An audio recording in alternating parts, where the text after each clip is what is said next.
The countdown on the display reached 0, and every delegate in the Grand Conclave chamber fell silent. I stood behind a podium made of something that wasn't glass and wasn't crystal, yet felt cold under my fingers as if it were both. My name is Daniel Ward, and I was 31 years old the day 4,000 alien civilizations told humanity it was not welcome in the galaxy. The chamber was vast. It stretched upward into a dome so high the ceiling dissolved into a soft blue glow, and every curved wall was lined with floating seating platforms held aloft without visible support. Each platform carried a delegation from a different species.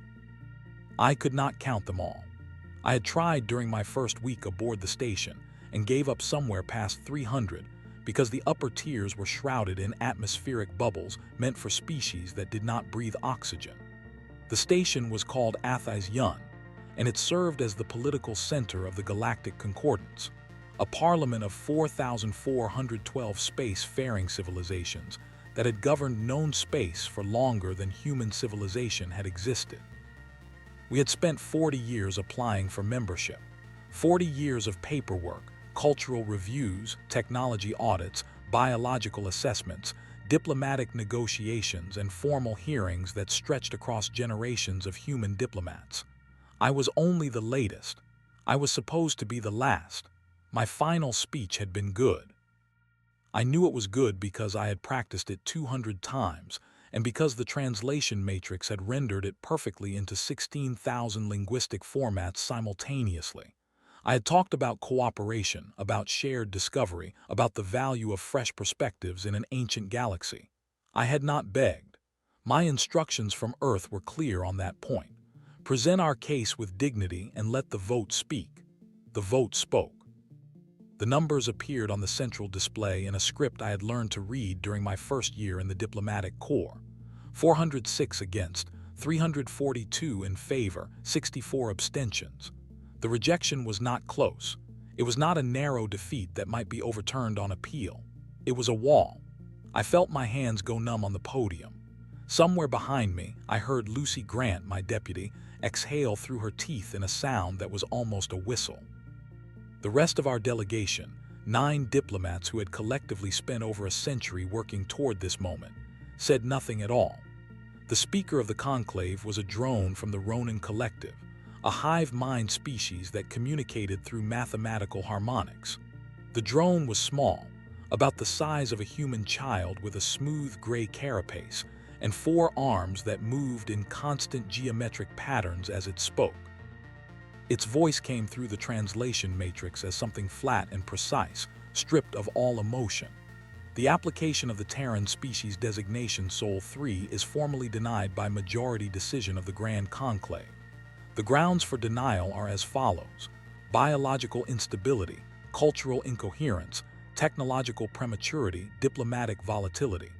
The Terran delegation is thanked for its participation and is granted standard departure privileges. This matter is closed. Each charge landed like a stone dropped into still water. Biological instability meant they considered our species physically unreliable, too prone to mutation, too dependent on a narrow range of environmental conditions. Cultural incoherence meant they saw our thousands of languages, religions, and political systems as evidence of a species that could not agree with itself. Technological prematurity meant our science was too young, too rough, too unproven by galactic standards. Diplomatic volatility meant they did not trust us to behave. I stood at the podium for 3 seconds longer than I needed to. I did this because I wanted to look at them. I wanted to see the chamber clearly, to memorize the faces of the species that had just decided humanity was not good enough.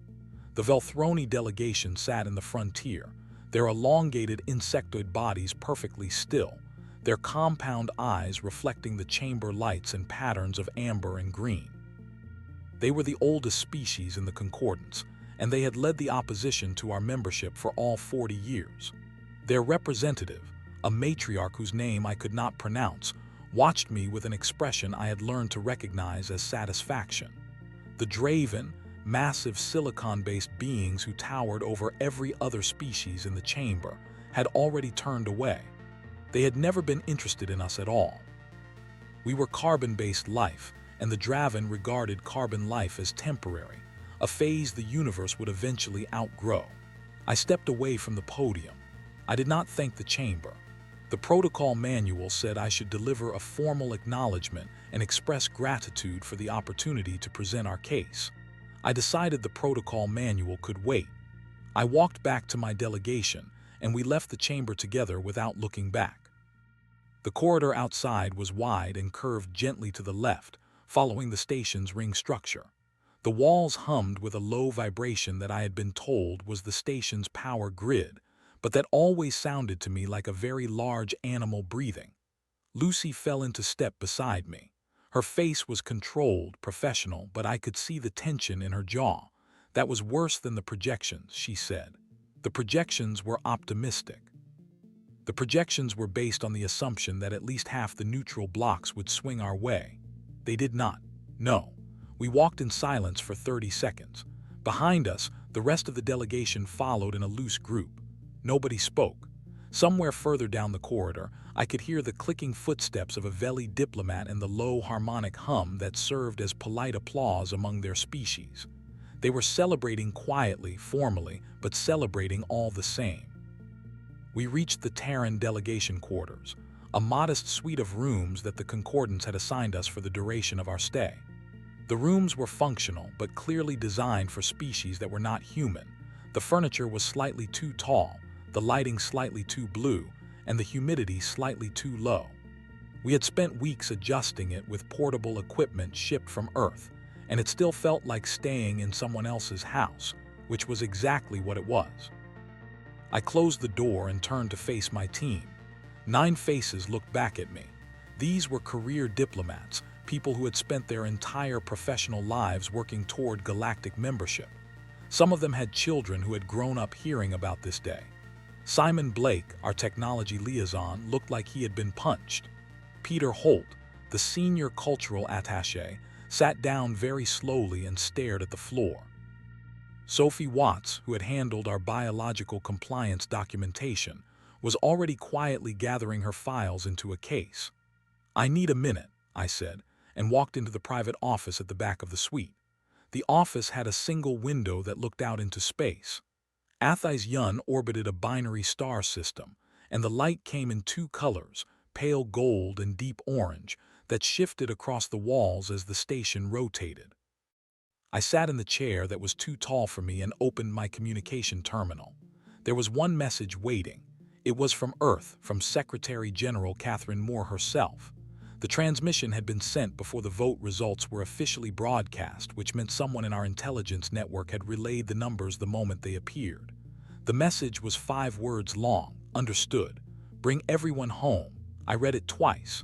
Then I read it a 3rd time. There was no anger in those words. No demand for an appeal. No instructions to file a formal protest. No political strategy for next steps. Just a calm acknowledgement and a clear directive. Come home. We have things to do. I sat with those 5 words for a long time. Then I opened the door and told my team, pack everything. We leave in 6 hours. Lucy frowned. We have 72 hours of departure privileges. We could use that time to make informal contacts, feel out which delegations might support a future reapplication. There will not be a reapplication. The room went very quiet. Catherine's orders, I said, we are going home. I expected arguments.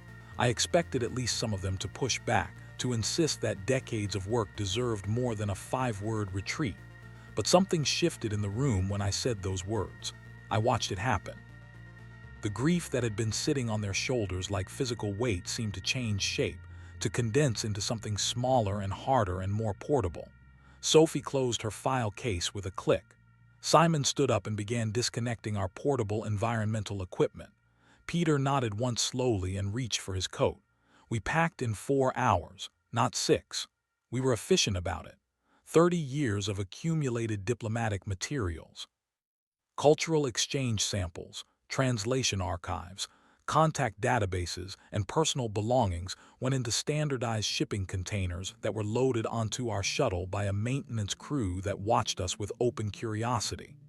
Word had spread through the station. The humans had been rejected, and now the humans were leaving, and they were doing it without any apparent distress. I noticed the watchers. Diplomats from dozens of species lingered in the corridors near our quarters, pretending to be occupied with other business. They were waiting for the scene. Every major rejection in Concordance history had produced one. Species that were denied membership traditionally protested, appealed, bargained, threatened, or collapsed into public grief. Some had even refused to leave the station, forcing security interventions that became cautionary tales repeated across the galaxy. The Watchers expected something from us. They expected humans to behave the way rejected species always behaved. We gave them nothing. We walked to the docking port in a calm, orderly line, carrying our personal bags and speaking quietly among ourselves about logistics. Lucy was confirming our flight path with traffic control. Simon was talking to Sophie about which equipment to stow and which to keep accessible. Peter had found a packet of dried fruit in his bag and was eating it as he walked. It was the most ordinary departure in the history of galactic diplomacy, and I could feel the confusion radiating from every alien who watched us pass. At the docking port, I stopped. I do not know why I stopped. Something made me turn around and look back down the corridor toward the heart of the station. The curved walls hummed. The twin-colored lights shifted across the floor. Somewhere deep inside Ethos Yun, 4,000 species were already moving on to the next agenda item. Filing our rejection as a minor administrative note in a history that stretched back millennia. A hand touched my arm. I turned and found myself facing a delegate I recognized. She was Kithari, a species of tall, slender beings with dark skin that shimmered like oil on water and large eyes that held patterns of silver light. The Cathari had voted in our favor. All of them, their entire delegation, had supported Earth's membership bid quietly and consistently for decades. This particular delegate, whose name was Sarah, had been one of our few genuine allies on the station. She pressed something into my hand, a small data chip, no larger than a coin, warm from her fingers. "For when you are ready," she said. Her voice through the translation matrix was gentle and slightly sad. "What is it?" "A map," she smiled.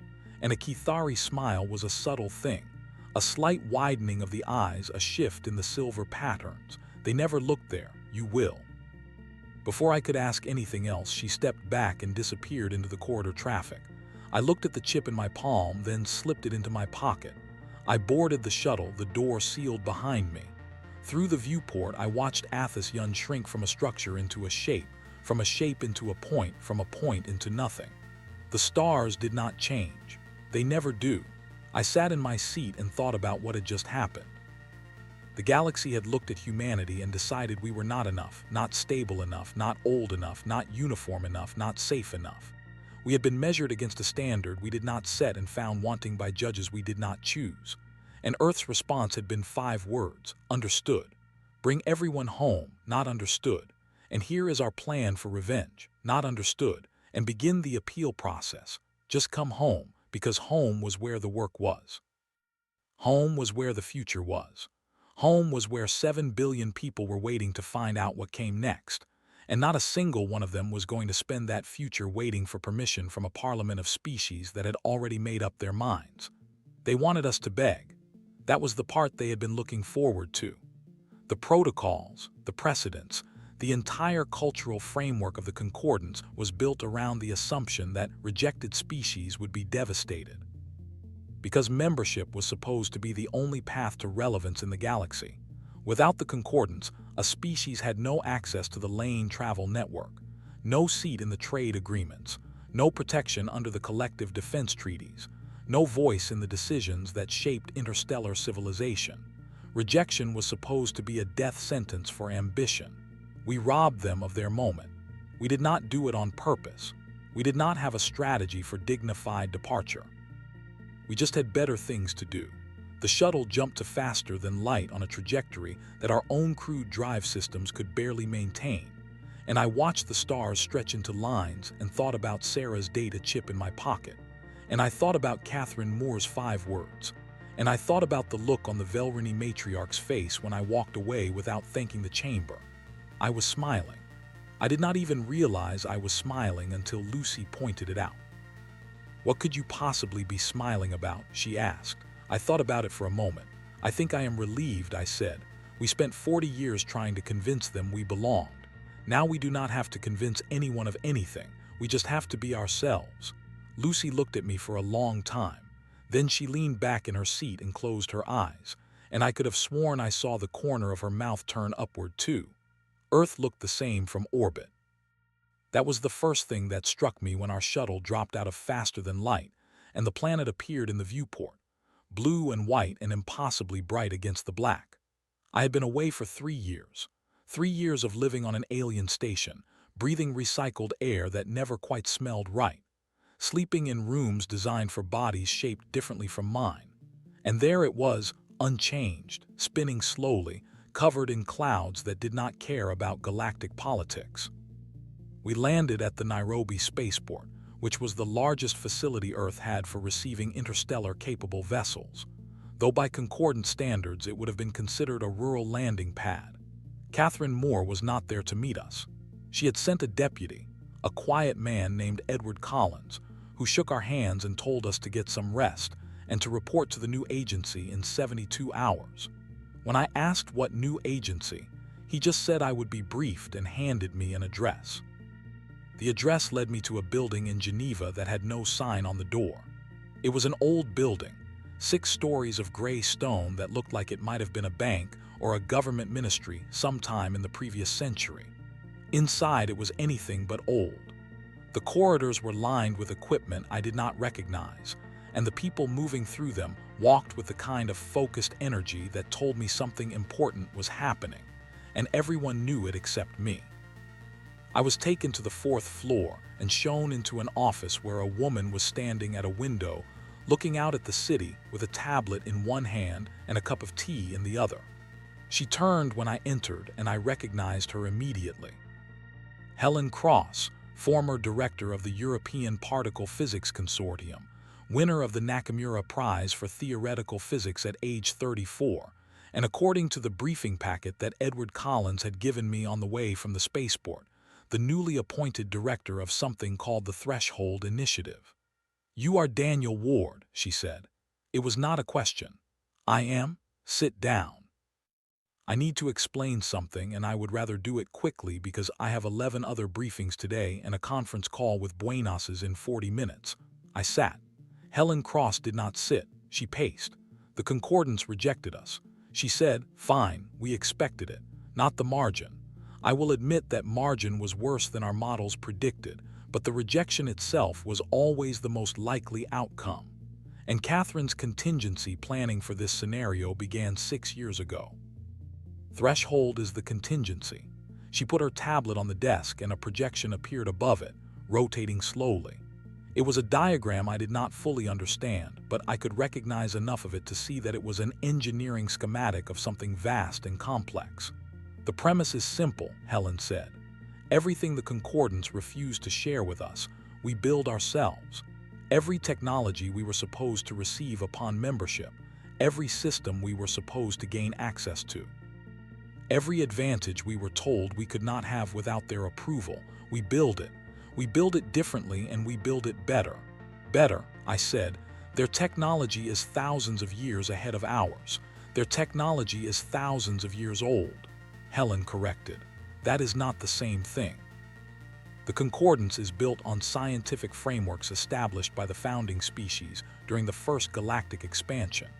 Every civilization that joined after them adopted those frameworks wholesale, because the founding species said these are the correct ways to manipulate physics and nobody ever questioned it. The Thoroni power grid runs on the same principles it ran on 8,000 years ago. The lane travel network has not been fundamentally redesigned since it was built. Their communication system, their energy generation, their material science, all of it is refined, polished, optimized, but none of it is new. They perfected their answers to the universe's questions 10 millennia ago, and then they stopped asking new ones." She paused and looked at me very directly. "We have no old answers," she said. "We have nothing but new questions. That is our advantage." The world reacted to the rejection in a way that I would not have predicted. I had braced for fury. I expected nationalist movements to seize on the insult. expected protests outside government buildings, expected angry editorials and demands for retribution. I expected the kind of wounded pride that turns inward and becomes something toxic. What happened instead was stranger and, in retrospect, more revealing about who we are as a species. People shrugged. Then they laughed. Within a week of the official announcement, the rejection had become the biggest source of comedy on every social media platform on the planet. Late-night comedians built entire routines around it. University students started wearing shirts that said, "Rejected by the galaxy," as a badge of ironic pride. A music producer in Tokyo released an album called Biologically Unstable that became the most downloaded album of the year. An artist in Legos painted a mural of the Velthroni matriarch with a speech bubble that said, "You are not culturally coherent," next to a human shrugging with a speech bubble that said, "Have you met us?" The humor was sharp and sometimes savage, but it was not bitter. It was the laughter of a species that had survived ice ages, plagues, world conflicts, and the invention of social media, and that had developed a deep instinctive understanding that the best response to an insult is to turn it into a joke that you tell better than the person who insulted you. But underneath the humor, something much more serious was happening. Governments that had not cooperated in generations were opening communication channels. Research institutions that had guarded their data jealously were merging their databases. Military organizations were sharing technological specifications. The rejection had done something that no treaty, no summit, no crisis had managed to do. It had given humanity a common purpose that transcended every internal division. I was briefed into the deepest levels of threshold. And what I found there changed my understanding of what humanity was capable of when it stopped trying to impress someone else and started trying to impress itself. The Concordance controlled interstellar travel through something called the Lane Network, a vast web of pre-mapped hyperspace corridors that connected every major star system in known space. The lanes were stable, reliable, and fast. They were also controlled exclusively by the Velthroni, who had built them, and who charged every other species access fees that functioned as a tax on movement itself. Without Concordance membership, Earth had no access to the lanes. Our existing faster-than-light drives were crude, slow, energy-intensive things that could manage short hops between nearby stars, but nothing approaching the range and speed of lane travel. In Buenos Aires, a team of engineers and physicists had been working on something different for nearly a decade. They called it the fold-up drive. The concept was radical enough that I initially assumed it was theoretical, but Helen assured me they were already building prototypes. Instead of traveling through hyperspace corridors, the fold-step drive would fold the fabric of normal space itself, bringing the destination to the ship rather than pushing the ship to the destination. It did not need lanes. It did not need corridors. It could go anywhere to any point in space. By folding the distance between origin and destination down to nothing and stepping across. The lead engineer was a young man named Simon Blake, who I had known briefly during my time at the academy before my career took me into diplomacy, and his took him into physics. He was thinner than I remembered, with dark circles under his eyes, and a habit of talking with his hands that made him look like he was conducting an invisible orchestra. The Lane Network is a road, Simon explained during my first visit to the Buenos Aires lab. A very good road, very smooth, very fast, but still a road. You can only go where the road goes. If you want to reach somewhere the road does not connect to, you are stuck. Our drive is not a road. It is more like folding a piece of paper so that 2 points that are far apart on the surface touch each other, and then you just step from one to the other. And this works. Simon grinned. We jumped a probe 4 light years last Tuesday. It arrived where it was supposed to arrive in one piece in less than a second. The Concordance's lanes cover the same distance in about 3 hours. I stared at him. You are telling me we have already surpassed their travel technology? In range and speed, yes. In reliability and safety, not yet. We have some issues with spatial distortion at the arrival point that need solving, but we will solve them. Give me a year. The fold-step drive was not the only project. In Lagos and Seoul, a collective of programmers, artificial intelligence researchers, and communications engineers were building what they called the Damon Network. The Concordance's communication system, the resonance grid, was a galaxy-spanning network that transmitted information instantaneously across any distance using quantum resonance nodes placed in every member system. Earth had never been given access to the grid. The Damon Network was a completely independent alternative, a decentralized mesh of quantum relay satellites that used different physics, different architecture, and different principles of encryption. It was not as fast as the grid, not yet, but it was open, free, and could not be controlled or shut down by any single authority. In Reykjavik, a bioengineering laboratory was growing ships, not building them, growing them. The Concordance's vessels were constructed from advanced alloys and composite materials in orbital shipyards, and they were impressive machines, sleek and powerful and precise. The Reykjavik team was taking a completely different approach. They were cultivating organic hull material from engineered biological compounds that could self-repair, adapt to environmental conditions, and integrate with onboard computing systems at a cellular level. The ships they were producing looked nothing like anything in the Concordance fleet. They were darker, more textured, covered in patterns that resembled the veining of a leaf or the branching of a nervous system. They were alive in a meaningful sense, and they were beautiful in a way that made something in my chest tight every time I saw them. I visited every major threshold facility over the course of 2 months. I saw quantum computing arrays that processed information using principles the Concordance had never explored. I saw energy research that drew power from spatial anomalies rather than stellar fusion. I saw material science laboratories where engineers created substances that did not exist in any Concordance database. And everywhere I went, I saw the same thing in the eyes of the people doing the work. Not anger, not desperation, not a desire for revenge, something else entirely, something that looked like joy. They were free. For the first time in 40 years, human scientists and engineers were not trying to build things that met Concordance specifications. They were not trying to pass technology audits designed by alien committees. They were not trying to prove that their work was compatible with galactic standards set by species that had stopped innovating before humans learned to write. They were building whatever they wanted, however they wanted, for no reason other than that they could. I remember standing in the Buenos Aires lab, watching Simon work through a spatial geometry problem on a transparent display. He had been at it for hours. The problem was one that Concordance physicists had spent 11 centuries calling impossible. A particular configuration of folded space that their mathematical models said could not be stabilized.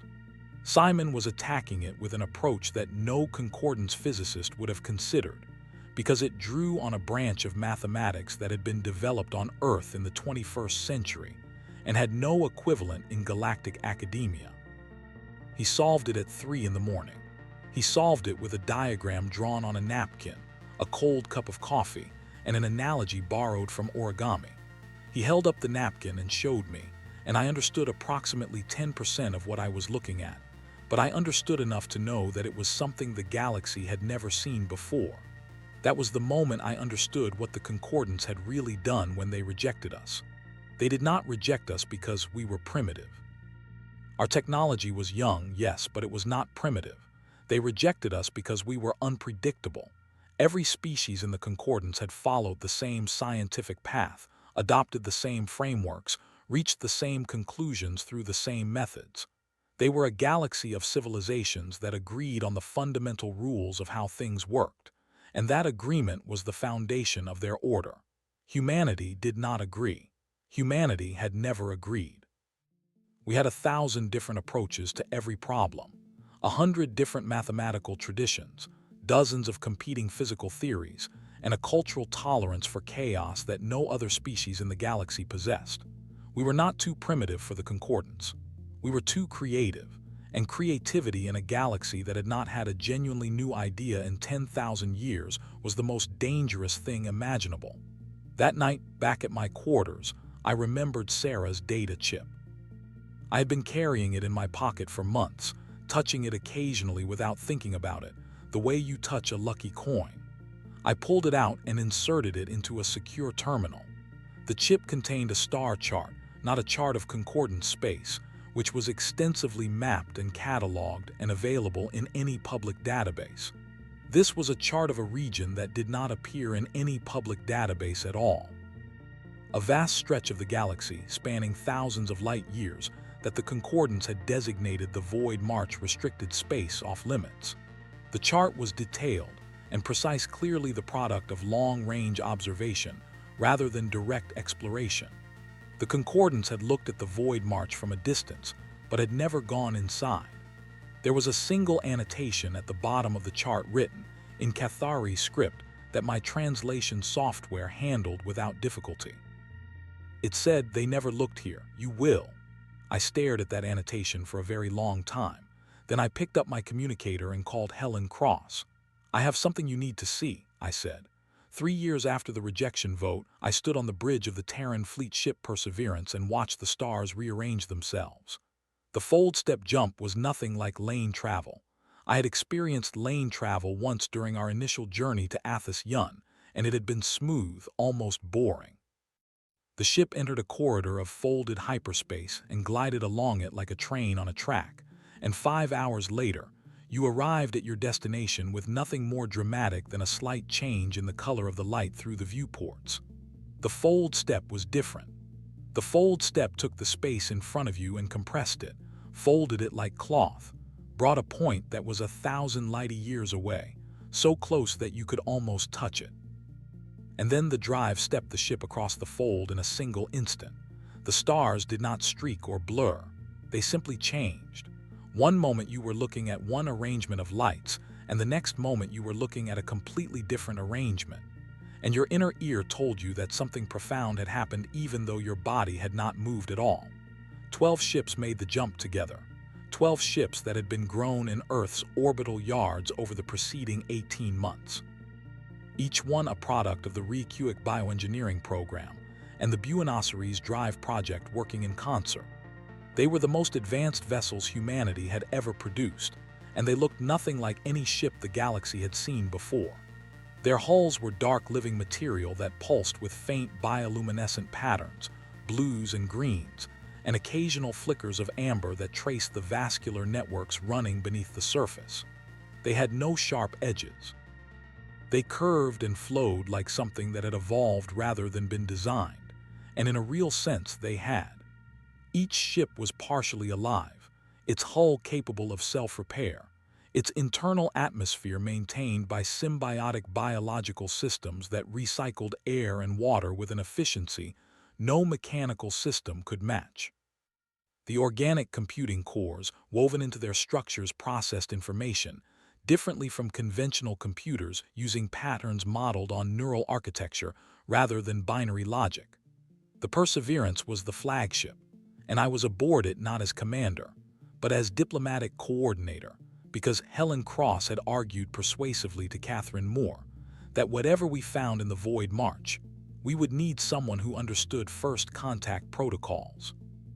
The actual captain was a woman named Grace Elliott, a former naval officer who had transferred into the newly formed Terran Frontier Command. When it became clear that Earth's future lay in exploration rather than application forms, Grace was calm in the way that certain military professionals are calm, not because she lacked emotions, but because she had trained herself to process them in a separate compartment that did not interfere with her decision-making. She stood at the center of the bridge, which was not really a bridge in any traditional sense, but rather a curved space woven with organic display surfaces that showed sensor data, navigation plots, and external views simultaneously. The data flowed across the surfaces like water moving over stones, constantly updating, constantly shifting. It was like standing inside a living diagram. "Fold step complete," reported Nathan Ellis, the navigation officer from his station. "All 12 ships have arrived. Formation intact. Drive systems nominal." Grace nodded. "Position. We are at the outer boundary of the Void March. approximately 400 light-years from the nearest concordance border marker. No lane corridors within sensor range. No resonance grid nodes detected. "We are off the map," Grace said. And there was something in her voice that was not quite excitement and not quite reverence, but lived somewhere between the two. The Void March unfolded before us on the display surfaces, and I understood immediately why the concordance avoided it. It was beautiful and dangerous in equal measure. The region was threaded with spatial anomalies, areas where the fabric of space itself was warped, folded, or torn by forces that our scientists were still working to understand. Radiation storms swept through vast stretches of the region in patterns that defied prediction. Gravity wells appeared and disappeared without warning, like bubbles forming and popping in boiling water. Dead zones existed where no conventional sensor could penetrate. Regions of complete electromagnetic silence that swallowed signals without echo. For a civilization that traveled by lane, the Void March was impassable. The spatial distortions would tear a lane corridor apart before it could stabilize. No ship using concordance technology could enter this region and expect to navigate safely, let alone explore it.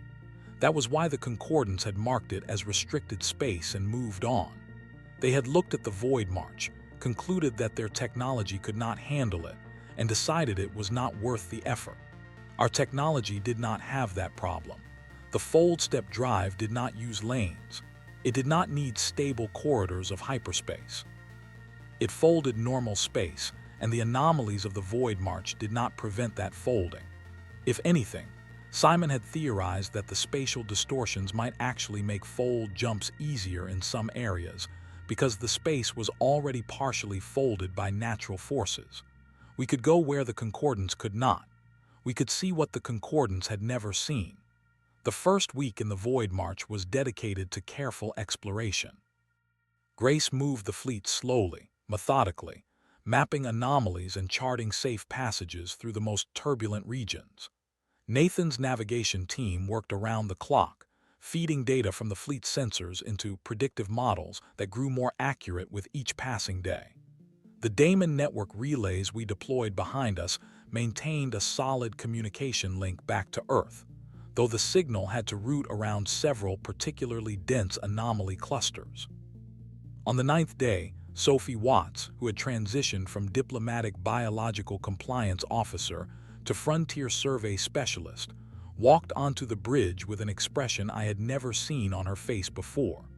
She looked like someone who had just been told a secret so enormous that the act of holding it inside was causing her physical discomfort. "We found something," she said. What we found changed everything. The concordance had told us and had told every species in the galaxy that the Void March was empty, a hazardous wasteland of spatial anomalies and radiation devoid of habitable worlds containing nothing of value. This was stated as established fact in every concordance database, every educational archive, every navigational reference. The Void March was empty, and there was no reason to go there. The concordance was wrong, or it had lied, or it had simply never bothered to check, because the Void March was not empty at all. Sophie's survey team had detected biosignatures on a planet in a stable system nestled between two anomaly zones, a world that was shielded from the worst of the region's radiation by the very spatial distortions that made the Void March impassable for lane-based travel. And that planet was not the only one. As our sensors expanded their range over the following weeks, we found more dozens of habitable worlds scattered throughout the Void March, hidden behind curtains of gravitational distortion, protected by the same forces that kept the concordance out.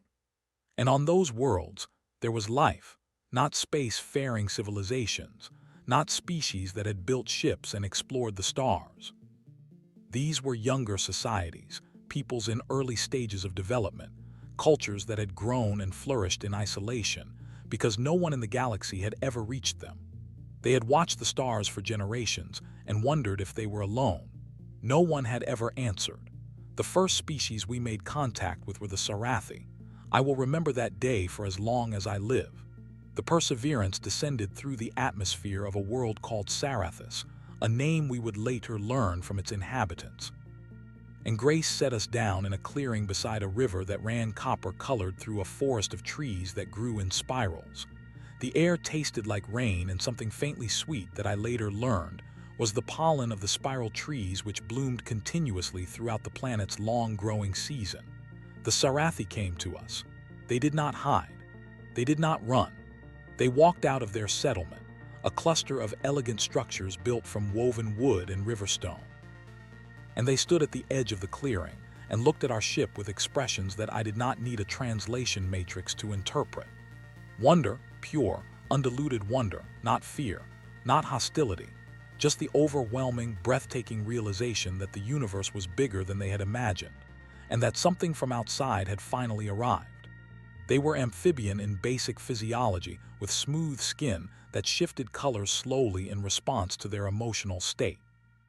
From deep blue and calm to bright green in excitement, they were slightly shorter than humans, broad-shouldered with wide eyes that reflected light like polished stone. Their hands had 6 fingers each, and they moved with a fluid grace that suggested they were as comfortable in water as on land. I stepped off the ship first. Protocol said the diplomatic coordinator should make initial contact, and for once protocol and common sense agreed. I walked across the clearing toward the group of Sarathi standing at its edge, and I stopped at a respectful distance and I waited. An elder came forward. I could tell she was an elder by the way the others deferred to her, and by the network of fine lines across her face that spoke of long years. Her skin was shifting slowly between blue and green, and her eyes were fixed on me with an intensity that made my chest tight. She spoke. I did not understand the words, but the translation matrix in my earpiece was already working, building a linguistic model from her phone, cross-referencing with the limited xenolinguistic databases we had brought from Earth. It took 47 seconds to produce a rough translation.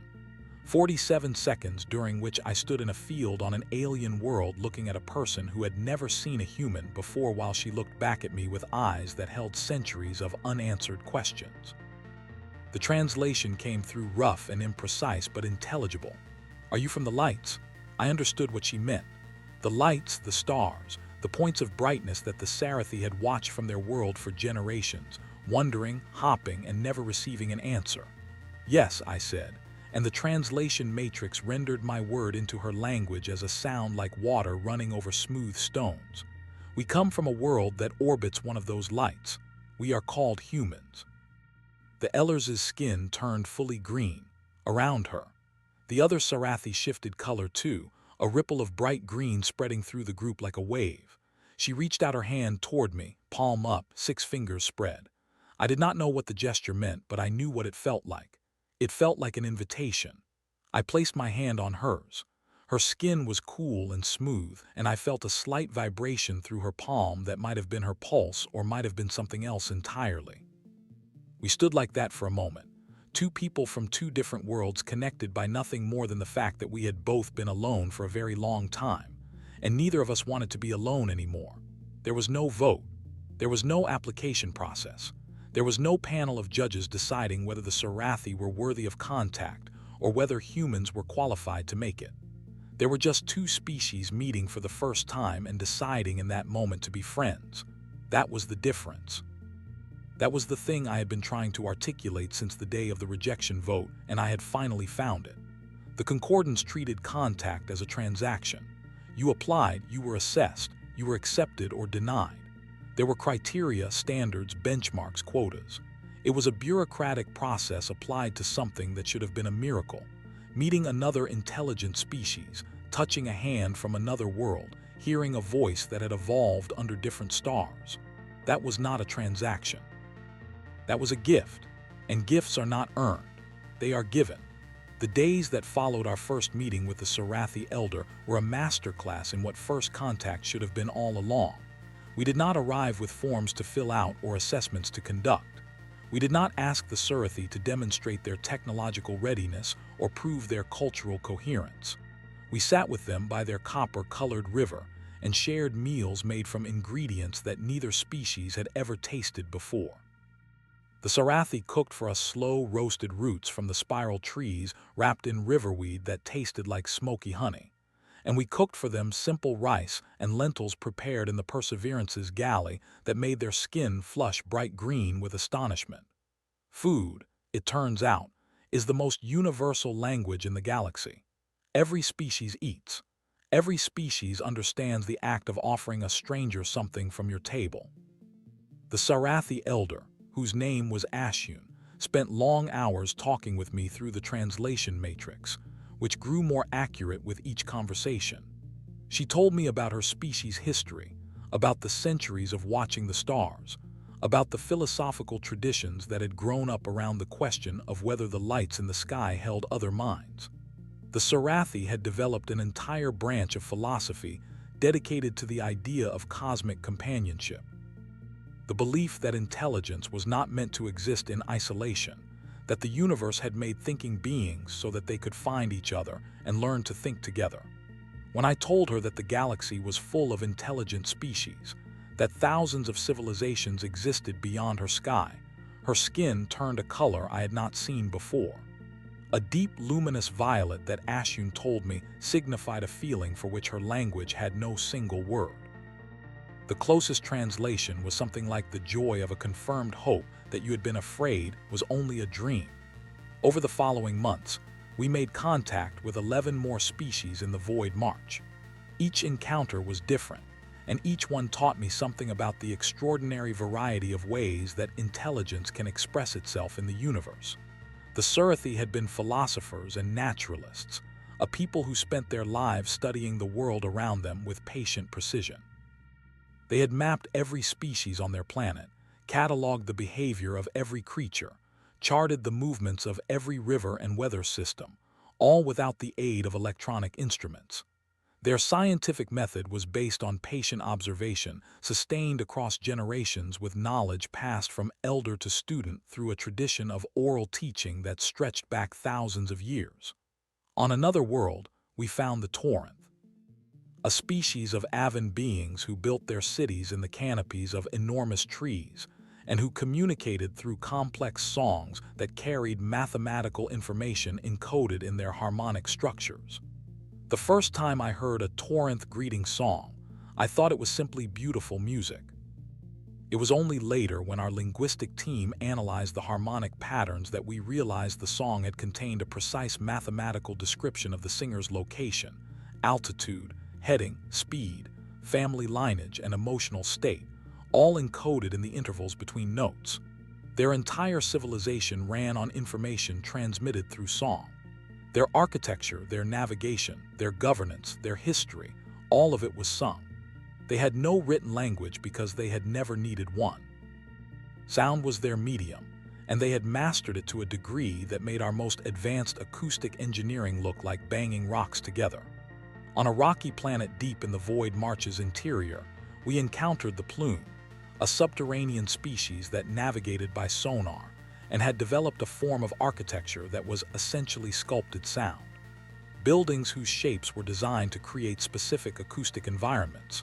Walking into a balloon dwelling was like walking into a musical instrument. Every surface was curved and angled to direct sound in specific ways, creating spaces that felt peaceful or energizing or contemplative, depending on the shapes of the walls around you.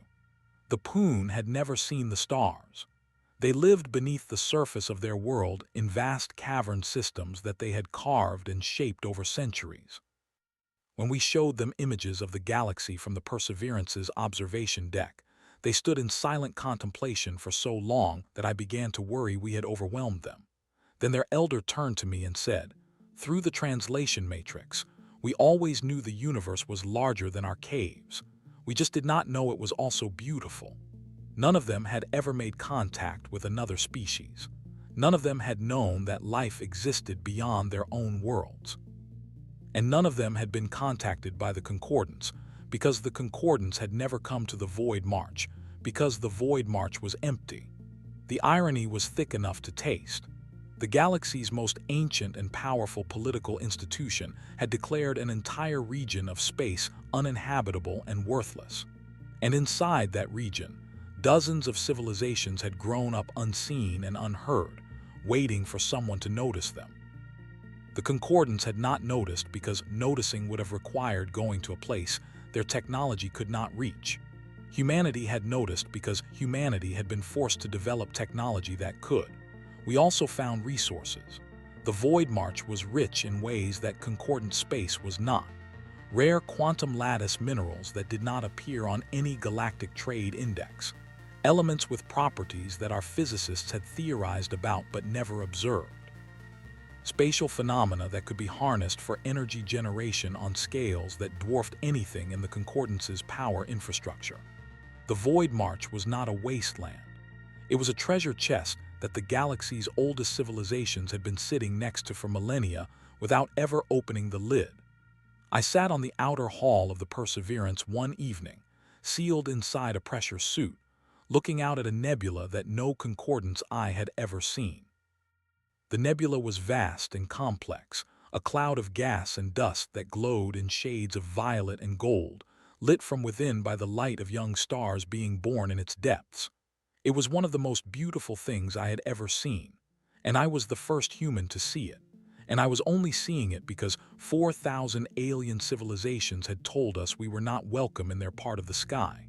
They locked us out of their house. So we found a continent. The rumors started slowly, the way fires start in dry forests, a spark here, a wisp of smoke there. Nothing dramatic until suddenly the whole horizon is glowing. I learned about the rumors from an intelligence briefing that landed on my desk 7 years after the rejection vote. By then, I had been promoted to senior coordinator of the Terran Frontier Network, which was the official name for the growing web of relationships between Earth and the Void March species we had contacted. My office was on the Perseverance, which had become a permanent diplomatic station in orbit around Sarathis. I liked working there. The view of the spiral tree forest from my window was better than anything Geneva had to offer. The briefing came from our signals intelligence team, a group of very clever people who spent their days monitoring Concordance communication traffic that leaked through the edges of the resonance grid into our Damon network receivers. They could not decrypt the high-priority diplomatic channels, but they could intercept the lower-tier commercial and civilian traffic. And what they found in that traffic was fascinating. The Concordance was talking about us, not officially. There had been no formal acknowledgement of humanity's activities since the rejection vote as far as the Concordance's official records were concerned. Earth was a minor rejected applicant that had retreated to its home system and would presumably spend the next few centuries being irrelevant. But below the official silence in the commercial channels and the trader networks and the informal communications between minor species, the talk was everywhere. The humans are in the Void March. The humans found habitable worlds. The humans have made contact with unknown species. The humans are building something. The details were garbled, exaggerated, and frequently wrong. One widely circulated rumor claimed we had discovered a cache of ancient weapons left by a precursor civilization, and were using them to carve out an empire. Another insisted we had genetically merged ourselves with a Void March species and become something post-human. A third, which I found particularly amusing, suggested we had encountered a being of pure energy that had granted us cosmic powers in exchange for teaching it how to play chess. The truth was less dramatic but more interesting. We were building a community, not an empire, not a federation, not a hierarchy, a community. The Terran Frontier Network was a loose alliance of equals with Earth as the founding world, but not the ruling one. Each member species governed itself.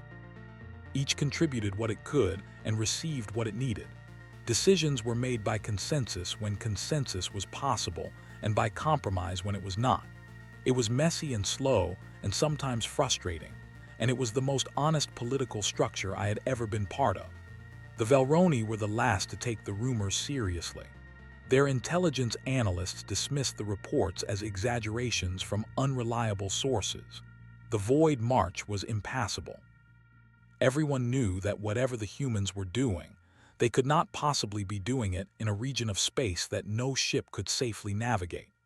The Velroni elders were confident in this assessment because it was based on a fundamental truth that had been true for 10,000 years. Their lane technology could not penetrate the void march. Therefore, no technology could. They had not considered the possibility that someone might build a different kind of technology. The Ronin Collective, being a hive mind that valued data over assumptions, ran probability models on the rumors and got results that did not make sense. Their models kept producing contradictory outputs, assigning high probability to scenarios that should have been impossible based on known physics. This troubled the Ronin deeply because the Ronin did not like contradictions. They sent a formal inquiry to the Concordance Science Council, asking whether any species had developed spacefolding technology that did not rely on lane corridors. The Science Council replied that such technology was theoretically impossible and that the RAND should recalibrate their models. The RAND did not recalibrate their models. Instead, they quietly opened a secondary analysis channel and began collecting data more aggressively. Meanwhile, trade was happening. The Concordance operated on a closed economic model. All interstellar trade flowed through Concordance-regulated channels using Concordance-approved routes paying Concordance-assessed tariffs. Member species traded with each other inside this system and non-members were excluded entirely. It was efficient, stable, and had been the foundation of galactic commerce for millennia. It was also, as several economists on Earth had pointed out, essentially a monopoly. Our daemon network relays were the first crack in that monopoly.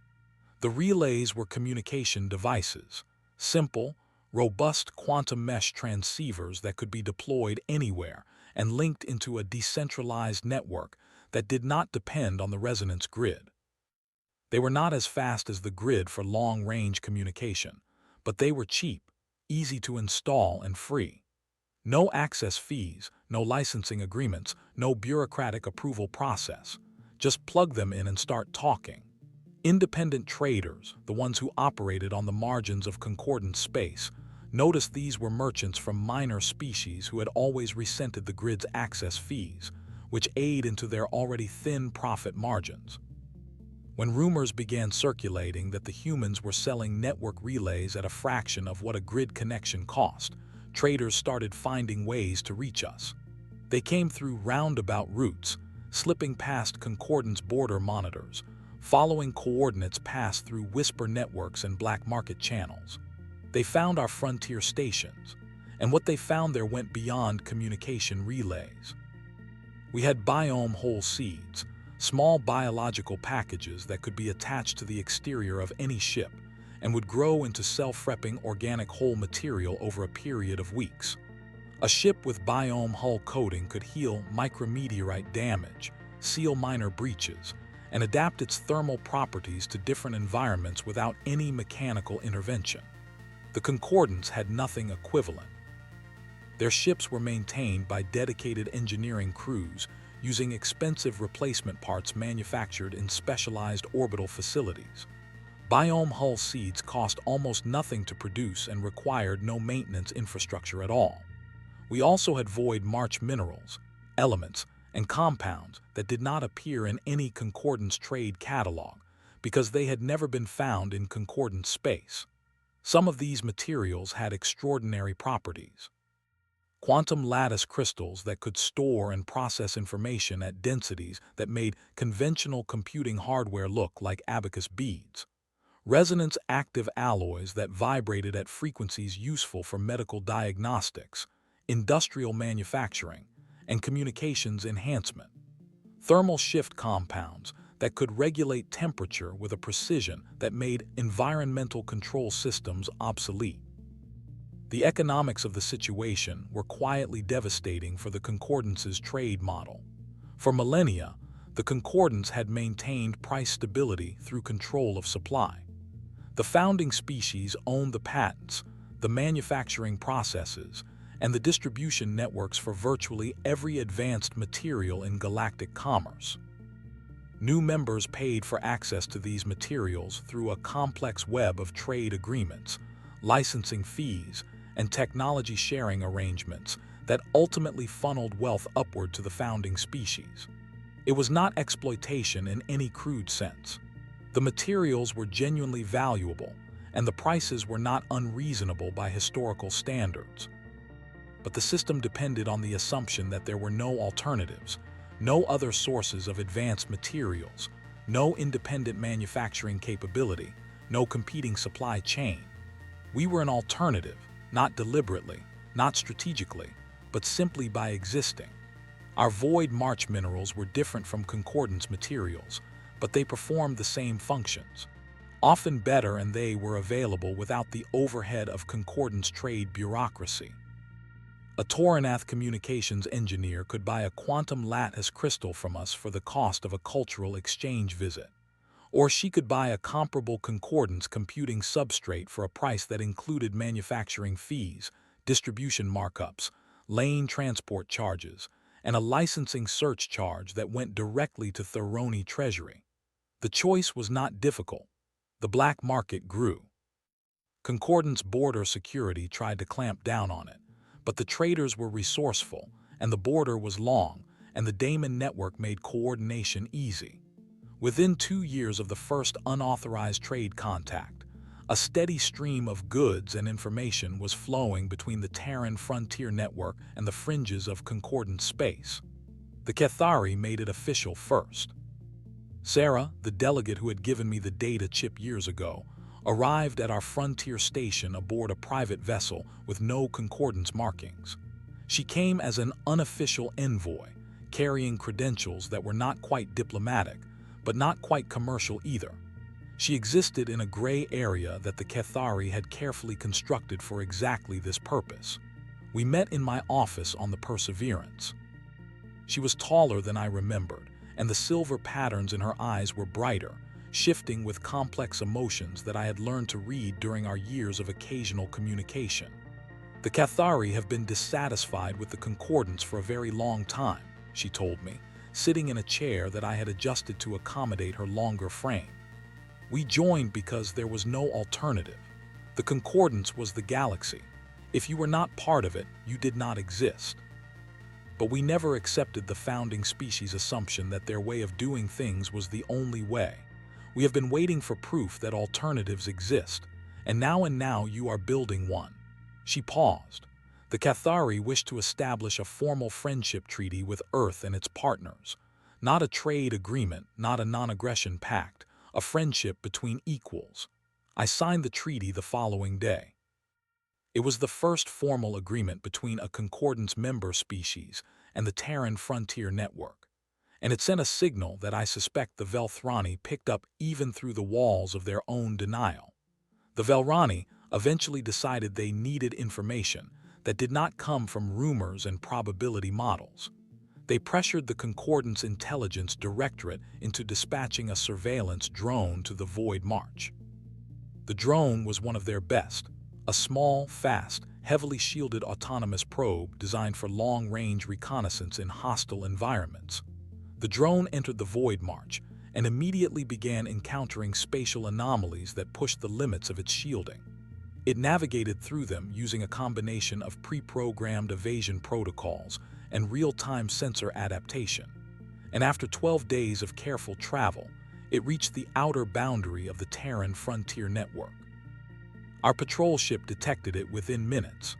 The crew of the patrol ship, a mixed human and Sarathi team aboard a biome hull corvette, hailed the drone on open frequencies and received no response, which was expected since it was a surveillance drone, and surveillance drones were not designed for conversation. The patrol commander, a young officer named Lucy Grant, who was the daughter of my former deputy, and who had chosen the frontier over the diplomatic corps to her mother's quiet dismay, made a decision that I would later describe as one of the most strategically brilliant moves in human diplomatic history. She invited the drone to tea. Not literally, of course. Drones do not drink tea. But Lucy transmitted a formal invitation for the drone to accompany her ship on a guided tour of the nearest frontier settlement with full sensor access and no restrictions on data collection. She then ordered her crew to beam a cultural gift package to the drone's receiver, which included a selection of Earth's finest teas, a Sarathi poetry collection translated into 17 concordance languages, and a personal note from Lucy that read, "Welcome to the neighborhood. We have nothing to hide." The drone followed the patrol ship. It observed a frontier settlement of mixed species, humans in Sarathi and Torinth, and others living and working together in orbital habitats grown from biomiol material, and powered by energy systems the drone's analysis software could not identify. It recorded ships coming and going, some human-built, some of designs it did not recognize. It documented trade exchanges, communication traffic on the Damon network, and the general atmosphere of a community that was busy, productive, and completely unconcerned about being watched. The drone returned to Concordance space after 3 weeks. It carried more data in its storage banks than any reconnaissance mission in Concordance history. When that data was presented to the Grand Conclave in a closed session, the reaction was not what the Velroni had expected. They had expected confirmation that the humans were struggling, scraping by on the margins in a hostile region of space, building crude imitations of real technology, and pretending they did not need the concordance. What the data showed was something very different. The humans were thriving. Their technology was not crude. Their alliance was not a pretense, and they were not alone anymore. The drone's footage included something that the Conclave found particularly difficult to process. It had recorded a celebration on one of the frontier settlements, a harvest festival that the Sarathi traditionally held at the end of their long growing season. The festival had been adapted to include customs from every species in the settlement. Human musicians played alongside Tauran singers. Sarathi dancers moved in patterns that incorporated Paloon acoustic design principles, their movements creating sound as well as visual beauty.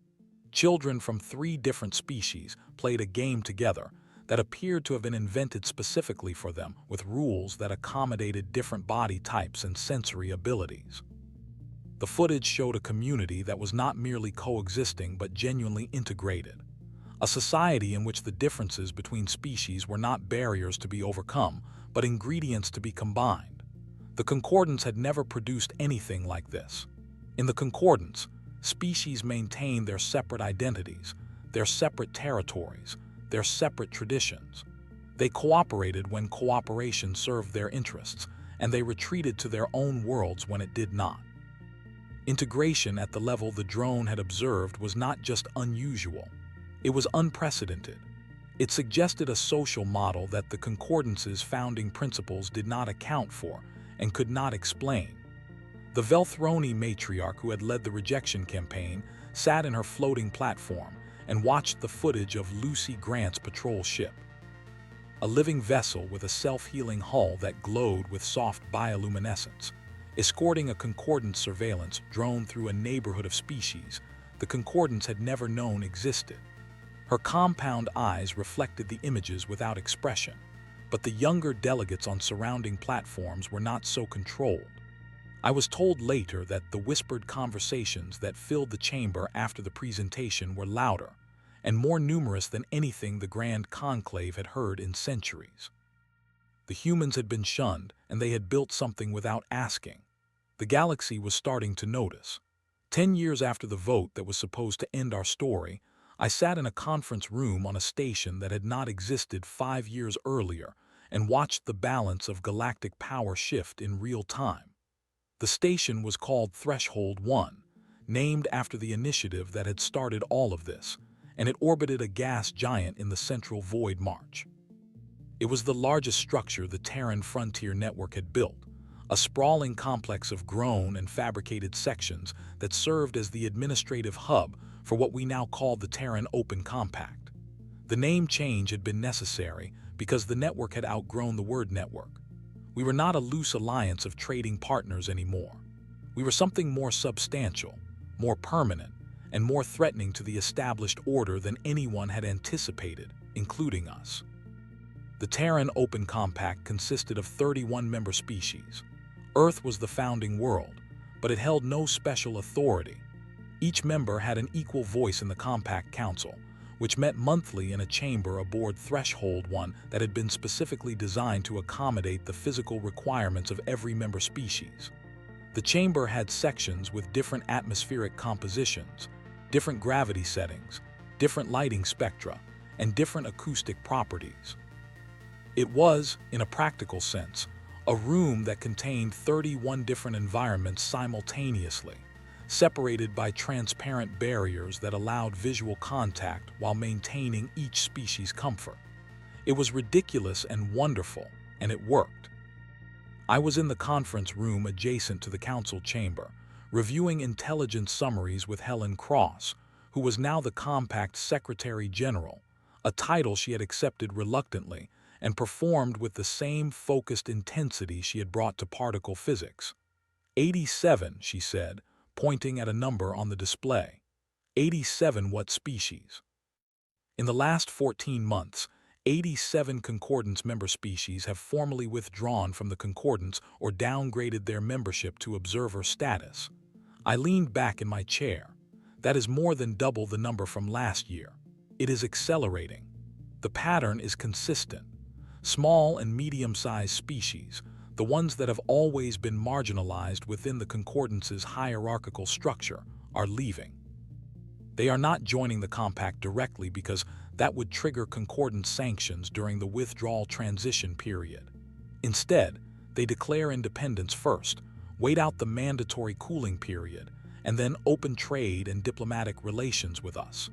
The concordance is bleeding members. The concordance is losing the species it never valued in the first place. The founding members, the Velrani, the Dravan, the Ronin, they are all still firmly in place. The power structure of the concordance remains intact, but the economic base is shrinking.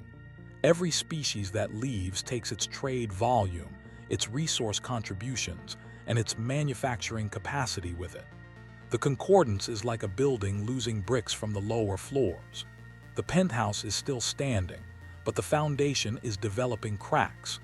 The brain drain was not limited to political membership. Individual scientists, engineers, artists, and scholars from concordant species were migrating to the Void March in increasing numbers. Some came officially through the channels established by the Cathari Friendship Treaty and the growing number of similar agreements with other species. Others came unofficially, arriving at frontier stations on private vessels with little more than their personal equipment and a desire to work somewhere that was not constrained by 10,000 years of institutional inertia. The pattern was consistent across species.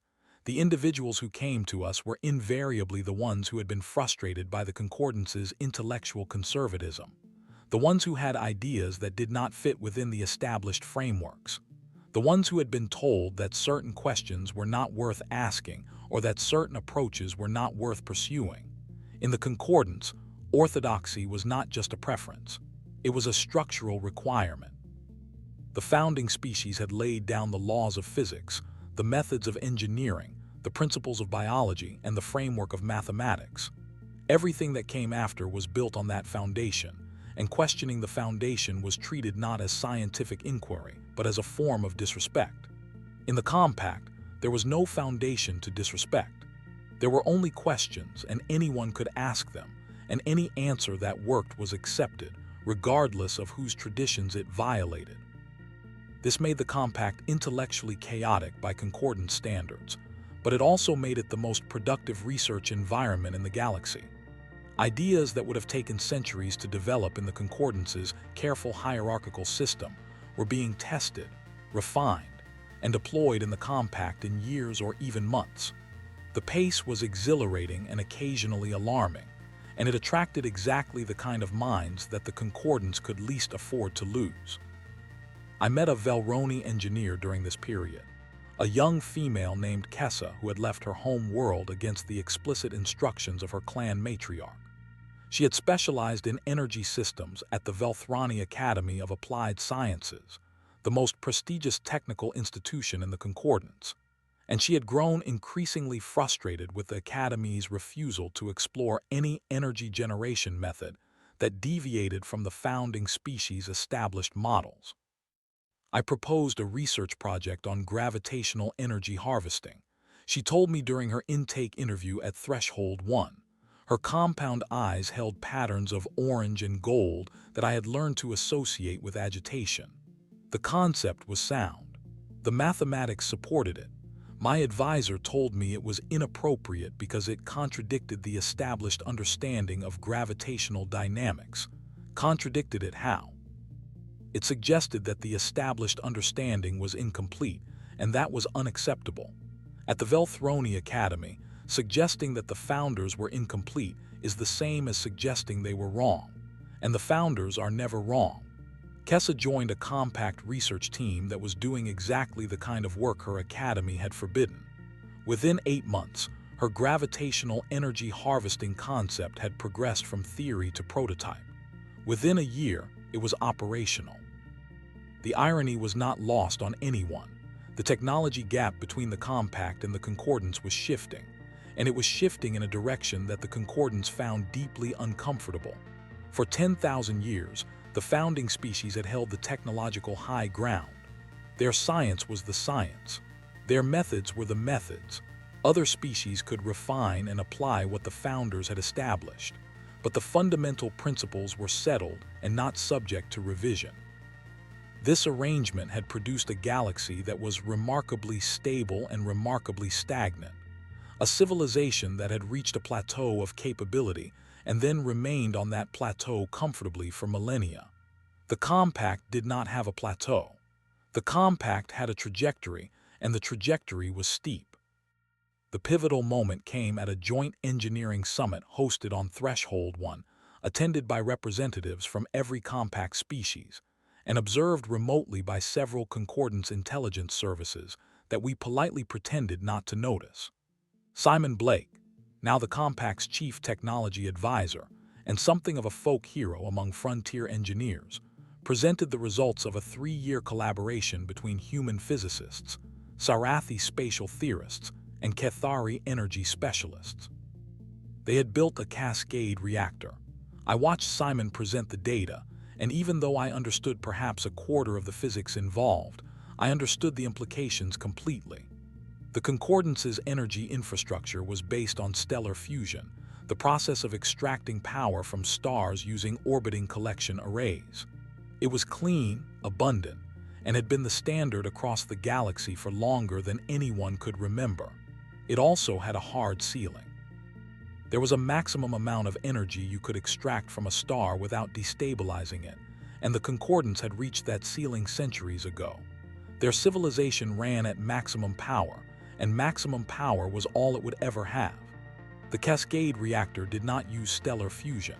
It used the spatial anomalies of the void march itself as fuel. The distortions, the warps, the tears in the fabric of space that made the region so hazardous. All of that instability contained enormous amounts of energy. Energy that the concordance had never learned to tap because they had never gone near it. The Cascade reactor converted spatial distortion into usable power with an efficiency that made stellar fusion look like burning wood, and it did not have a ceiling. The energy output of a single Cascade reactor exceeded the total output of the concordance's largest stellar collection array.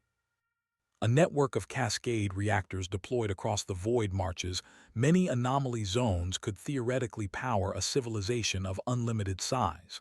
There was no maximum. There was no plateau. The power just kept scaling. Simon finished his presentation, and the summit chamber was silent for 4 full seconds, which was an eternity in a room full of engineers. Then the questions started, and they did not stop for 3 days. The Concordance's response to the Cascade reactor announcement was its first official communication with Earth in a decade. It arrived through diplomatic channels that had been dormant since the rejection vote addressed to the governing authority of the Terran species in language, so carefully neutral that it must have taken a committee of linguists weeks to compose. The message was an invitation to reopen dialogue on matters of mutual interest and shared galactic responsibility. It acknowledged in the vaguest possible terms that developments in frontier regions had created opportunities for constructive exchange. It did not mention the rejection vote. It did not mention the void march. It did not use the words mistake or reconsider or apologize. It simply pretended that the relationship between Earth and the concordance had been paused rather than severed, and suggested it might be nice to unpause it. I helped draft Earth's response. It took us an afternoon. The response was friendly, warm, and magnificently noncommittal. The Terran Open Compact welcomes the concordance's interest in dialogue and values the spirit of cooperation that this communication represents.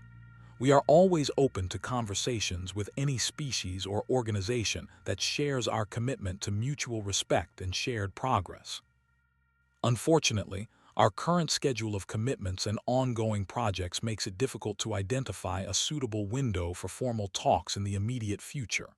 We suggest revisiting this matter in the next quarter and will be happy to coordinate scheduling at that time. Helen read the draft and raised an eyebrow. Next quarter we are busy, I said, genuinely busy. This is not a tactic. I know it is not a tactic, but they will think it is. Let them. The concordance did think it was a tactic, and the fact that it was not a tactic made it more effective than any tactic could have been. A deliberate delay would have been a negotiating move, something the concordance's diplomats could analyze and counter. A genuine lack of interest was something they had no framework for understanding. In the concordance's worldview, every species wanted to be part of the concordance. The idea that a species might simply have other priorities was not a concept their political philosophy had room for. Inside the concordance, the fallout from our response was significant. The Velroni leadership faced internal dissent that would have been unthinkable a decade earlier. Younger delegates openly questioned the wisdom of the original rejection vote. Analysts published reports arguing that the exclusion of humanity had been a strategic error of historic proportions. The Velthroni elders responded the way ancient institutions always respond to criticism. They dug in. They insisted that the rejection had been correct, that humanity was a temporary anomaly, and that the compact would eventually collapse under the weight of its own disorganization. The younger delegates were not convinced. One of them reached out to me through a back channel established by the Cathari diplomatic network. Her name was Thassin, and she was the youngest member of the Velthrani delegation to the Grand Conclave, a position she had earned through exceptional ability, and that she was now risking by communicating with the species her elders had voted to exclude. We spoke via a secure daemon network connection, her face appearing on my display as a mosaic of compound eyes and angular features, rendered in the warm amber tones of the Velthroni visual spectrum. "I need you to understand something about the vote," she said without any preliminary politeness, which I respected. "I am listening." The official grounds for rejection were biological instability, cultural incoherence, technological prematurity, and diplomatic volatility. Those were the publicly stated reasons. They were not the real reasons. I waited. The real reason was a risk assessment conducted by the Thrani Strategic Forecasting Bureau 18 months before the vote. The assessment modeled the trajectory of human technological and cultural development over a 500-year period using every data point available from our observation of your species. The model produced a conclusion that the Bureau found unacceptable. What conclusion? Thessen's compound eyes shifted pattern that within 3 centuries of concordance membership, humanity would surpass the founding species in technological capability, economic output, and cultural influence. The model predicted that human creativity, which the Bureau classified as chaotic innovation potential, would produce breakthroughs at a rate that no existing concordant species could match. The founding species would lose their position of primacy. The concordance's power structure would be fundamentally altered. So, the rejection was not about our readiness. The rejection was about control. You were denied membership because the models predicted you would eventually become too powerful to control. The elders chose containment over inclusion. They believed that without access to lane travel, the resonance grid, and concordance trade networks, your development would stall, and you would spend the next few centuries as an irrelevant species confined to a single star system. That did not work. No, Thesson said. It did not.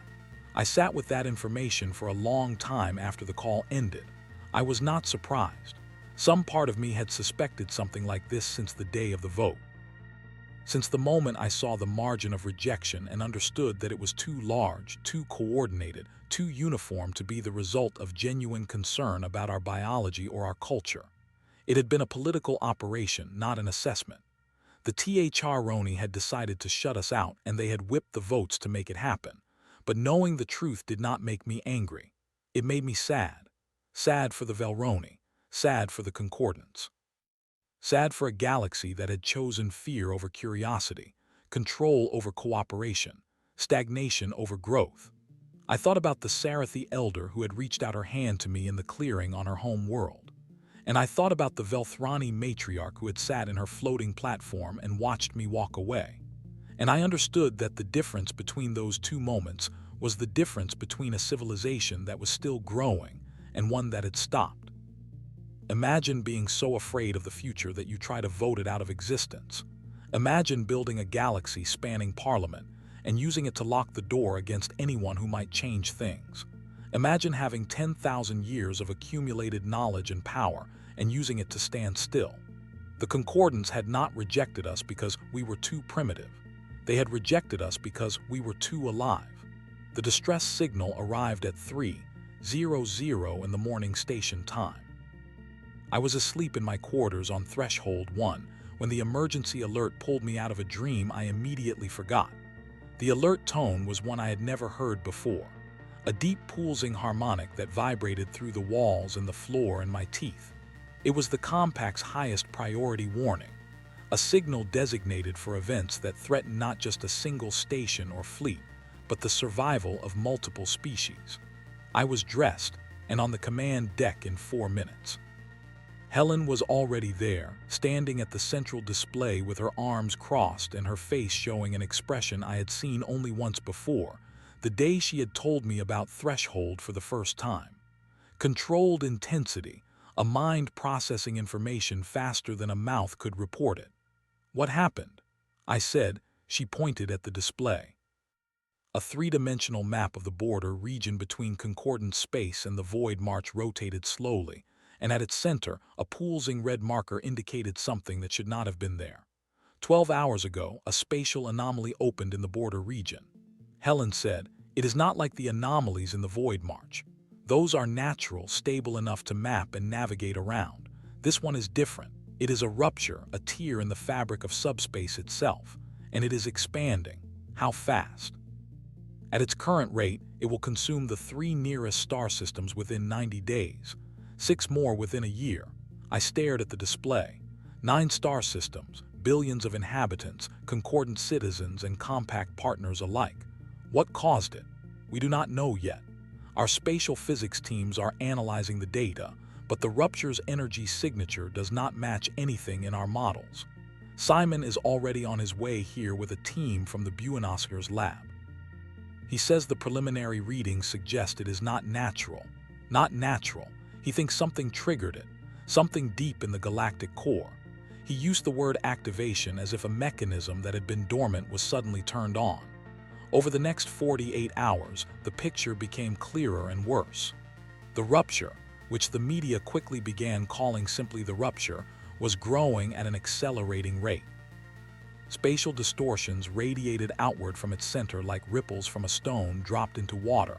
And those distortions were wreaking havoc on everything they touched. Gravitational fields warped, electromagnetic spectra shifted, and most critically for the concordance, the lane travel corridors in the affected region began to destabilize. The lanes were rigid structures. They depended on precise spatial geometry to function, and the rupture's distortions were bending that geometry out of tolerance. One by one, the lane corridors in the border region collapsed. Ships that had been mid-transit were thrown out of hyperspace into normal space at random locations, some damaged, some destroyed. Ships that had not yet entered the lanes found themselves unable to do so. The Concordance's primary means of transportation had simply stopped working in an expanding zone around the rupture. For the Concordance, this was catastrophic. Their entire civilization was built on the assumption that the lane network would always function. Their economies depended on it. Their military deployments required it. Their evacuation protocols assumed lane travel as the baseline for moving populations out of danger zones. Without the lanes, the Concordance's fleets were reduced to sublight travel, which was far too slow to evacuate the billions of people in the rupture's path. The Grand Conclave convened an emergency session. I was not present, but the Cathari provided us with a real-time account of the proceedings through their diplomatic channels. The session was, by all accounts, one of the most chaotic in Concordance history. Delegations demanded action, but no one could agree on what action to take. The Velrani proposed deploying their fleet to stabilize the lane corridors by force, a plan that their own engineers admitted had a low probability of success. The Ronin Collective proposed a controlled collapse of the border lanes to prevent the distortion from spreading to the wider network, a plan that would save the network, but abandon the populations in the affected systems. The Draven proposed nothing at all and sat in their massive platforms in granite silence. Nobody proposed asking us for help, not at first. The silence on that particular option was telling. I learned later from the Cathari intelligence reports that at least 40 delegations had privately considered suggesting it, but none of them wanted to be the first to say the words aloud. To ask humanity for help was to acknowledge that the species the Concordance had rejected possessed capabilities the Concordance did not. It was to admit that the rejection had been wrong, that the Void March exploration had been right, that the entire edifice of Concordance technological supremacy was built on a foundation that had a crack in it the size of a small civilization. No one wanted to be the delegate who said those words and became the face of that admission. Meanwhile, people were dying. The spatial distortions had already claimed 2 research stations and a civilian transport that had been caught in a gravity shear between collapsing lane corridors. The death toll was climbing. Emergency shelters on the inhabited worlds in the rupture's path were filling with families who had nowhere to go and no way to leave. The most powerful political institution in the galaxy was watching its citizens face destruction and arguing about procedure. It was the Cathari who finally said it. Sarah, who had risen to the position of senior delegate in the years since she had given me the data chip, stood in the Grand Conclave and pointed out what should have been obvious. The humans had technology that worked without lane corridors. The humans had ships that could navigate spatial distortions. The humans had been operating in conditions similar to the rupture zone for years because the Void March was full of spatial anomalies. And the humans had built their entire frontier infrastructure around the ability to function within them. If we want to save those people, Sarah said, and I was told her voice was steady and clear in a chamber full of raised voices, we need to ask the species we expelled from this chamber to come back and help us. The Velrani objected. Of course, they objected. Asking humanity for help was an admission that the rejection had been wrong, and the Velthroni were not ready to make that admission. But the clock was running, the rupture was growing, and the billions of people in its path did not care about Throni pride. The request arrived through the Cathari diplomatic channel because the Concordance's official channels were still tangled in procedural objections about whether a formal request for assistance from a non-member species was even legally permissible. The request was not elegant. It was not wrapped in diplomatic language. It was a raw, desperate, undisguised plea for help. Helen did not hesitate. She did not convene a committee. She did not consult the Compact Council, though she informed them immediately afterward. She opened the Daemon network to the Concordance's emergency frequencies and broadcast a single message on all channels. This is Secretary General Helen Cross of the Terran Open Compact. We are coming. Hold on. The Compact fleet mobilized in 6 hours. 43 ships from 12 species led by the Perseverance and carrying every available fold-step drive unit and cascade reactor module. Grace Elliott commanded the fleet from the Perseverance's bridge, and I stood beside her because there was nowhere else I could imagine being. We jumped into the rupture zone, and for the first time since I had watched the stars rearrange themselves on our maiden voyage into the Void March, I felt genuine fear. The rupture was enormous. It dominated the viewport like a wound in the sky, a jagged tear in the darkness that glowed with a sickly amber light and pulsed with rhythms that felt wrong. Not in any way I could articulate technically, but in some deeper, more instinctive sense. It was like looking at something that should not exist, a violation of the fundamental rules that held reality together. The space around it was warped and churning. And through the distortions, I could see the faint points of light that were star systems with inhabited worlds. Worlds full of people who had no way to leave. Our fold-step drives worked. They worked as they had always worked in the Void March, folding space around the distortions, stepping through the chaos like a person walking between raindrops. The concordance ships that were stranded in the zone could not believe what they were seeing. We appeared out of nowhere, ship after ship, materializing in stable space pockets throughout the danger area. Our daemon network relays immediately established communication links with every stranded vessel and every inhabited station, creating a coordination grid that replaced the collapsed resonance grid nodes. The evacuation began. I will not describe every moment of it because the scope was too large and too complex for any single perspective to capture. I can tell you what I saw from the Perseverance. I can tell you about the Velroni colony ship that we found drifting in a gravity shear, its lane drive burnt out, its life support failing, carrying 14,000 people. Grace brought the Perseverance alongside, and our crew established hull-to-hull contact using biome hull connectors that bonded with the colony ship's exterior and formed an airtight seal in minutes. We began transferring passengers immediately.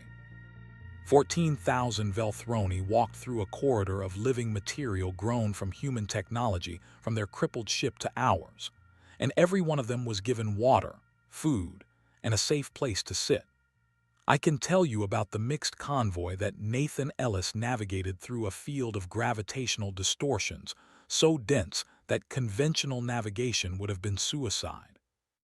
Nathan used the spatial mapping techniques we had developed in the Void March, reading the distortion patterns like a sailor, reading currents, finding paths of relative stability through the chaos, and guiding 37 ships carrying over 200,000 evacuees along those paths to safety.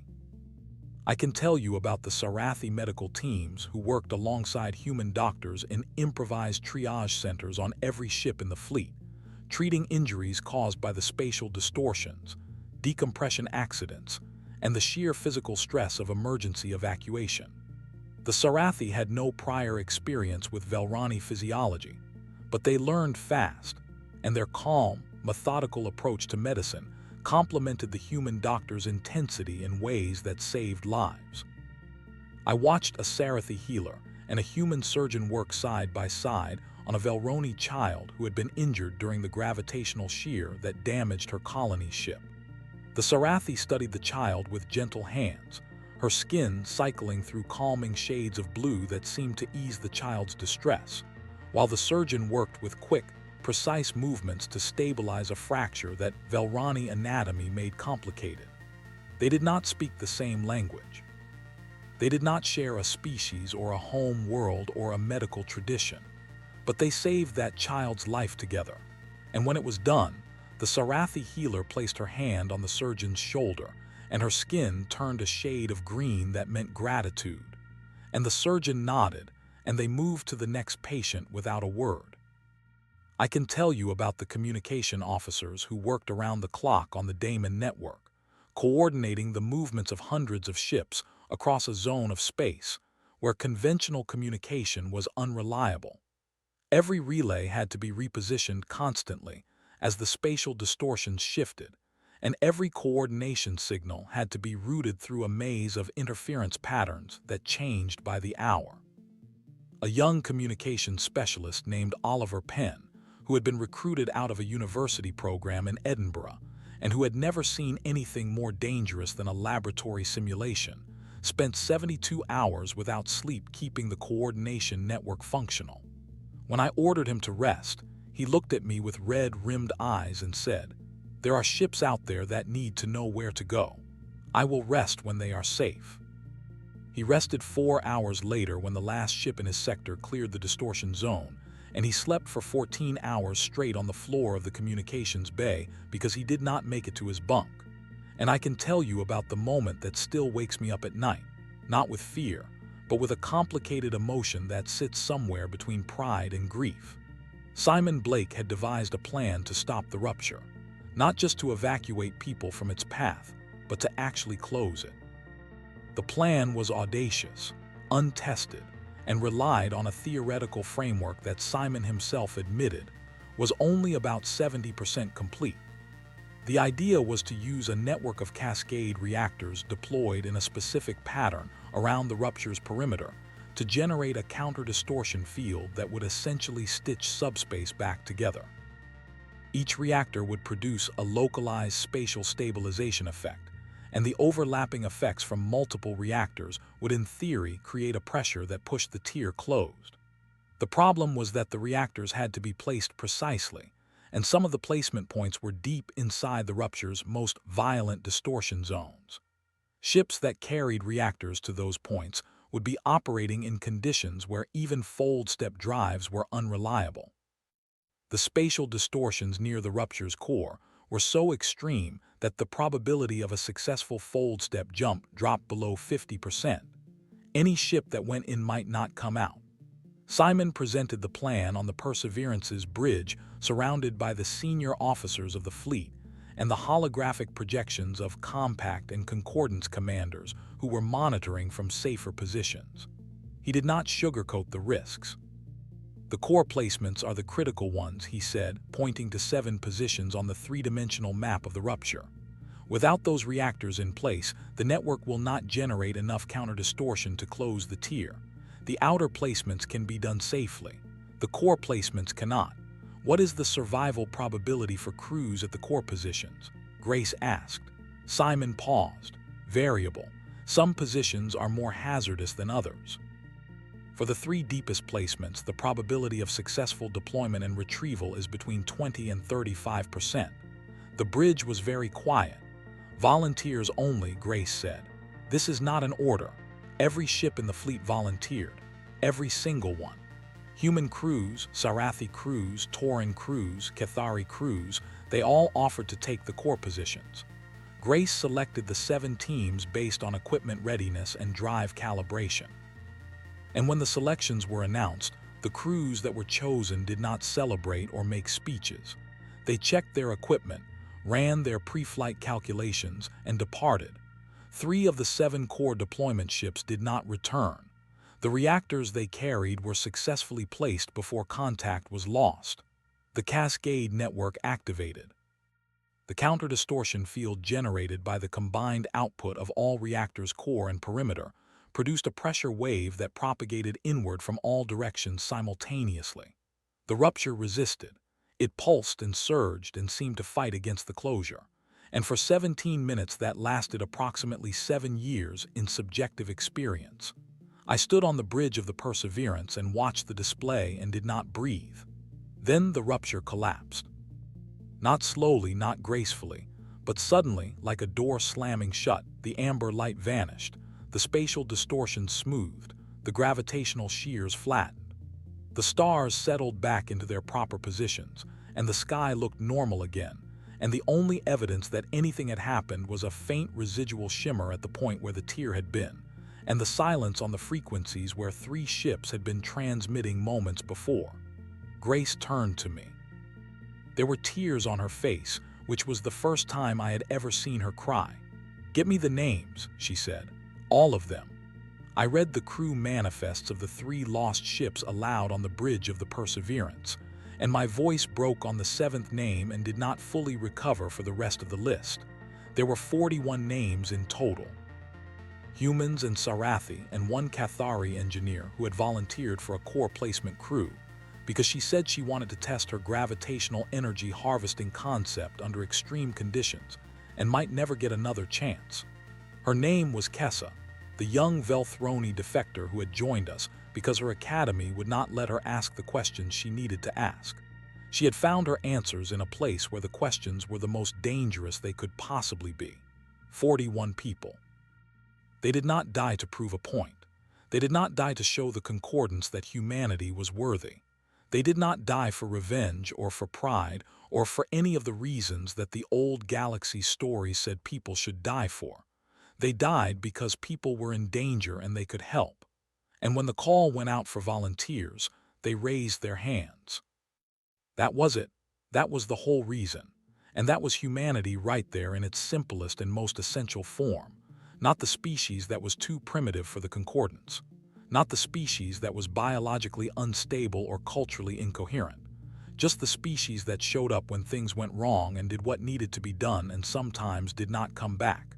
I recorded 41 names and the galaxy listened. And nobody, not even Tharoni, had anything to say except thank you. 2 years after the rupture, I received an invitation that I had stopped expecting. The Grand Conclave of the Galactic Concordance requested the presence of a Terran delegation at Ethos Yun for a formal session of address. The invitation was signed by the Speaker of the Conclave, and for the first time in Concordance history, the Speaker was a Cathari. Sarah had been elected to the position 6 months earlier in a vote that would have been unthinkable a decade ago. The founding species had always held the speakership. The fact that a Cathari now occupied it told me everything I needed to know about how much the Concordance had changed since a tear in the sky had forced it to confront the limits of its own certainty. Helen Cross asked me to lead the delegation. I almost said no. I had spent 14 years building a life in the Void March, and the thought of returning to that chamber, standing at that podium, facing those floating,